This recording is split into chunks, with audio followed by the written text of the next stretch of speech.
dalil secara nakli tentang memang benarnya Tuhan itu Allah, berita dari lebih 124.000 nabi dan rasul tentang wujud Allah Subhanahu wa taala. Nanti akan kita bahas di rukun iman, beriman kepada rasul-rasul. Kita akan sebutkan nanti hadisnya, memang ada hadis Nabi yang sahih berbunyi Allah mengutus 124.000 nabi, di antaranya 313 rasul. Ya. Nanti juga akan kita jelaskan perbedaan nabi dan rasul ya pada saat materi itu insyaallah.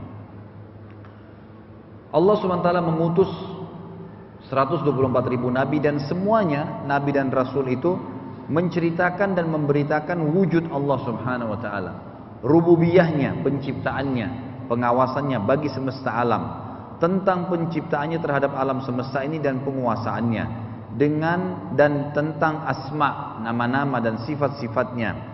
Tidak ada seorang nabi atau rasul pun di antara mereka melainkan Allah telah berfirman kepadanya atau mengutus seorang utusan kepadanya atau diwahyukan kepada hati dan akalnya sesuatu yang memastikan bahwa apa yang disampaikannya itu adalah firman atau kalam dan wahyu dari Allah kepadanya. Berita yang disampaikan oleh sejumlah besar manusia pilihan tersebut tidak memungkinkan bagi akal sehat untuk mendustakannya, sebagaimana tidak mungkin jumlah sebesar itu sepakat untuk berdusta dan menyampaikan berita tentang sesuatu yang tidak mereka ketahui, tidak mereka yakini, dan tidak memastikan kebenarannya.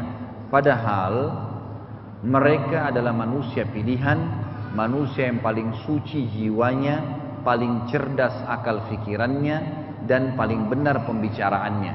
Jadi semua nabi-nabi dan rasul, nanti juga akan kita titik beratkan lagi kembali di rukun iman, membahas ya iman kepada rasul-rasul. Itu kurang lebih rukun iman yang keempat nantinya insyaallah. Setelah iman kepada Allah, iman kepada malaikat, iman kepada kitab-kitab, maka iman kepada rasul-rasul. Semua rasul yang diutus oleh Allah itu semuanya pasti orang yang terkenal di kaumnya, jujur, amanah, sempurna secara fisik, orang yang cerdas. Tidak pernah Allah SWT utus nabi cacat, nggak pernah. Nggak fisik, nggak karakter, nggak jalur keturunan, nggak ekonomi, ya. Semuanya pasti baik.